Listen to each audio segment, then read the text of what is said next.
আমি আন্দোলন করছিলাম বলে হাজরার মোড়ে আমাকে ডান্ডা মেরে মেরে আমার মাথায় 46টা সেলাই আছে। ডান্ডা মেরে মেরে আমার মাথায় 46টা সেলাই আছে। শালা খালি মিথ্যে কথা কয়। রবীন্দ্রনাথ 2011 সালে জনগণ মন অধিকার রচনা করেছিলেন। তোর তো গলায় দড়ি দিয়ে মরা উচিত। নমস্কার বন্ধুরা, সবাই কেমন আছো? চলে এলাম আরেকটি ভিডিও নিয়ে তোমাদেরকে হাসাতে। আজকে ভিডিওটা খুব ইন্টারেস্টিং হতে চলেছে, তাই কেউ ক্লিক করবে না, ভিডিওটি সম্পূর্ণ দেখবে। তাহলে ভিডিও শুরু করা যাক। এই সময় কম, শুরু করো। ও পিসি, এ দেখো না এই মহিলাটা কি বলছে। তুমি নাকি বাজারে পচা গু খাওয়া কুকুর। বাজারে পচা প্লাস্টিকের মানুষের শুকনো গু খাওয়া কুকুর। কি আরে বলুন কি? তুই তো একটা ঘোর চুল্লু মাথায়। এ কমর ঢেলি হাঁটে। কি বলে? কমর ঢেলি হাঁটে। তো মহা মুশকিল ভাই, এ তো তোমরা দেখছি 7-8 জনকে নিয়ে এসে আমার প্রত্যেকটা মিটিং এ ডিস্টার্ব করছো। वाह दीदी वाह दीदी दीदी वाह दीदी दीदी दीदी। বসুন তো, বসুন। আপনারা সব জায়গায় গিয়ে এরকম করেন। বসুন বসুন, প্রতি জায়গায় গিয়ে এরকম বদমাইশি করেন 2-4 জন। বসুন, শিখিয়ে নিয়ে আসে কেউ। আপনার বক্তব্য থাকলে আপনি কাগজে লিখে দেবেন।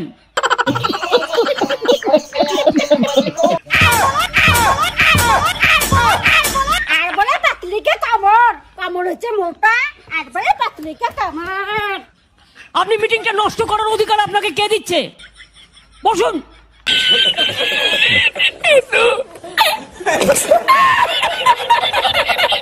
ও পিসি, আমি তো জানি তুমি বাংলা ভাষাকে খুব ভালোবাসো, তাহলে বাংলায় একটা কবিতা বলে শোনাও তো দেখি। হারা তোমার করিয়াছে। अबे जल्दी बोल, कल सुबह पनवेल निकलना है। যাহারা তোমার নিভাইছে আলো, যাহারা তোমার বিষাইছে বিষাইছে। मुंह से सुपारी निकाल के बात कर रहे बाबा। इसके मुंह में पैदाशी सुपारी है, ये तो বিষাইছে বায়ু নিভাইছে তব আলো, তুমি কি তাদের ক্ষমা করিয়াছো? তুমি কি বেসেছো ভালো? ও পিসি, কি হচ্ছে? তুমি বাংলা ভাষায় ভালো করে কবিতাও বলতে পারো না, আবার বাংলা ভাষার জন্য আন্দোলন করছো? ও পিসি, ও পিসি, তোমার মতো তোমার নেতাগুলো হয়েছে পিসি। দেখো এদিকে, দেখো তোমার নেতা ফিরাত কি বলছে, শোনো। নানা ভাষা, নানা মত, নানা অভিধান, বিবিধের মাঝে দেখো মিলন মহান। कैसे कैसे लोग रहते हैं यार यहाँ पर। বিবিধের মাঝে দেখো মদন ও মহান। একটা কবিতা বলতে গিয়ে ভুল বলে দিচ্ছে। শুধু তাই নয় পিসি, এদিকে তোমার আরেকজন নেতা নারায়ণচন্দ্র পাঁজা, উনি কি বলছে শোনো। আমাদের জাতীয় সঙ্গীত সেই বাংলা রবীন্দ্রনাথ 2011 সালে জনগণ মন অধিকার রচনা করেছিলেন। কি আরে বলুন। রবীন্দ্রনাথ 2011 সালে জনগণ মন অধিকার রচনা করেছিলেন। তোর তো গলায় দড়ি দিয়ে মরা উচিত। 2011 সালে রবীন্দ্রনাথ ঠাকুর নাকি জনগণ মনের অধিকার রচনা করেছেন। আবার কি বলছে কবিতা বলতে গিয়ে দেখো। রবীন্দ্রনাথ বলেছিলেন, কারার ওই লৌহ কপাট ভেঙে ফেললে লোটা। কারার ওই লৌহ কপাট ভেঙে ফেললে লোটা। मारो मुझे, मारो मारो मुझे, मारो मारो। नहीं ये मजाक हो रहा है, एक सेकंड यार, मजाक हो रहा है। नहीं দেখুন, যেটা আপনারা বলছেন দেখবেন, প্রথমে আমি 2011 বক্তব্য রাখতে গিয়ে অনেক সময় সালের গণ্ডগোল হয়। 2011 বলেছিলাম, তাও সরি বলে আমি বলেছি 1911 সাল। রবীন্দ্রনাথ 2011 সালে জনগণ মন অধিকার রচনা করেছিলেন। আজকে আমরা সেই গান গাই। 1905 সালে বঙ্গভঙ্গ আন্দোলনেতে রবীন্দ্রনাথ বলেছিলেন, কারার ওই লৌহ কপাট ভেঙে ফেললে লোটা। এবং যেটা বলছেন যে কারারই লৌহ কপাট, তো এটা 1905 সালে এই কারারই লৌহ কপাট যেটা কাজী নজরুল ইসলাম রচনা করেছিলেন, তো সেটা ওখানেতে আমাদের রবীন্দ্রনাথ ঠাকুর সেটাকে জাগ্রত করেছিলেন। গানের মধ্য দিয়ে একটা প্রতিবাদী ভাষা ওখানে তৈরি হয়েছিল, একদিকে রবীন্দ্রনাথ ঠাকুর অপরদিকে নজরুল। তো সেখানে রচয়িতা বলেছি বলে আমার মনে হয় না, আমি বলেছি যে বঙ্গভঙ্গ আন্দোলন, সেই আন্দোলনেতে 1905 সালে হয়েছিল এবং সেখানেতে ওই গানটা জাগ্রত হয়েছিল। চল চুটা। সত্যি পিসি, তোমার নেতাগুলো জানা একদম তোমার মতো। ও পিসি যেমন নেত্রী, তার নেতাগুলো তেমন, তাই না পিসি? কি বলে? এদিকে দেখো, তোমার পুলিশের সামনে একজন মহিলা সাংবাদিককে লঙ্কার গুঁড়ো জল মিশিয়ে হেনস্থা করা হচ্ছে। তোমার পুলিশ দাঁড়িয়ে দাঁড়িয়ে দেখছে, কিচ্ছু বলছে না পিসি। এই হচ্ছে পুলিশ, সারি সারি পুলিশ তারা দাঁড়িয়ে রয়েছেন যোগেশচন্দ্র চৌধুরী কলেজের চারদিকে।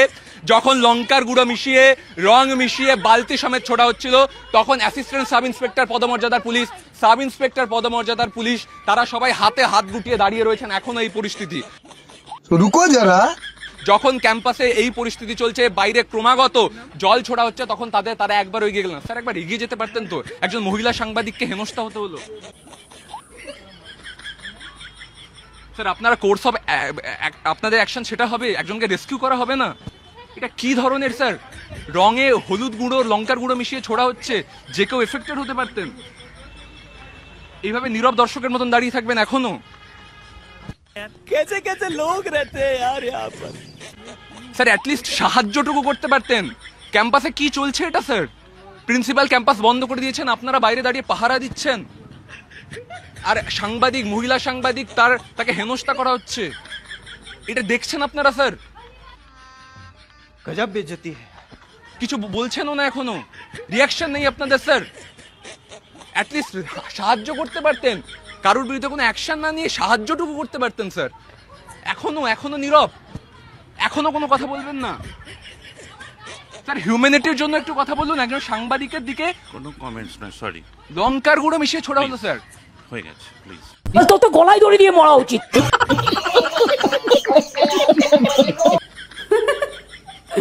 এই হলো আমাদের পশ্চিম বাংলা। পুলিশ দাঁড়িয়ে দাঁড়িয়ে অগর দেখবে, কিন্তু কিচ্ছু বলবে না, শুধু মজা নেবে, তাই না পিসি? বসুন তো, বসুন, আপনারা সব জায়গায় গিয়ে এরকম করেন, বসুন। ও পিসি, এই শুনছিলাম তুমি যখন হাজার মোড়ে আন্দোলন করতে গেছিলে, তখন তোমার মাথায় নাকি ডান্ডা মেরেছিল। সেই কথাটা একটু বলো তো দেখি, তোমার কটা সেলাই হয়েছিল? আমি আন্দোলন করছিলাম বলে হাজরার মোড়ে আমাকে ডান্ডা মেরে মেরে আমার মাথায় 46টা সেলাই আছে। আমাকে ডান্ডা মেরে মেরে আমার মাথায় 46টা সেলাই আছে। শালা খালি মিথ্যে কথা কয়। হ্যাঁ, 46টা সেলাই? হ্যাঁ, তোমার মাথায় 46টা সেলাই করার জায়গা ছিল তো? আমি সেলাইয়ের কথা বলতে পারবো না, মাথায় উকুন চারা কিছু আছে কিনা আমি জানি না।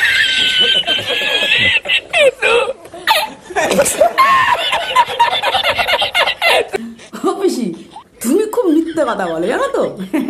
মিথ্যে কথা বলা তোমার নোবেল পুরস্কার দেওয়া হবে তো পিসি? মিথ্যে কথা বলার নোবেল পুরস্কার পিসি তুমি পাবে, তাই না পিসি? এমন গুত্তনি দেবো না।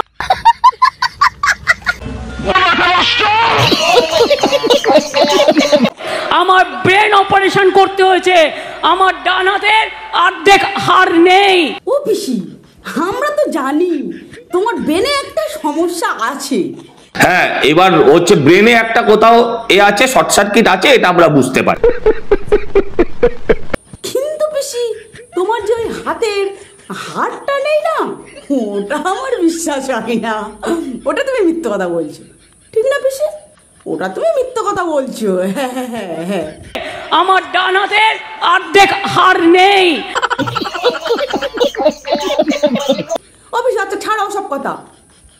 তারপরে বলো তোমার কি হলো, মানে প্রথম যখন ডান্ডার বাড়ি মারলো তখন তোমার কেমন ফিল হলো?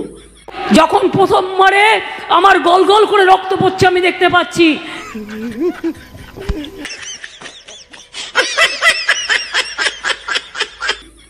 আচ্ছা ও পিসি, আর দ্বিতীয়বার যখন ডান্ডার বাড়ি মারলো? দ্বিতীয় বাড়িটা যখন মারে আমি দেখি আমার বাদিক দুদিক ডান দিক রক্তে ভাসছে। ভগবান মেরা সবর ছোটা যা রহা হ্যায়, ও পিসি তৃতীয়বার যখন ডান্ডার বাড়ি মারলো তখন কেমন ফিল হলো? তৃতীয়টা যখন মারে আমি জানি না, অটোমেটিক্যালি আমার হাতটা ওপরে পড়ে গিয়েছিল, মাথায় উঠে গিয়েছিল, হয়তো ঈশ্বর আল্লাহ বাঁচিয়ে দিয়েছে। এবং তখন আমার হাতের মোটা হাতটা আল্লাহর মেরে অর্ধেক চ্যাপটা করে দিয়েছিল। ये भगवान क्या जुल्म है।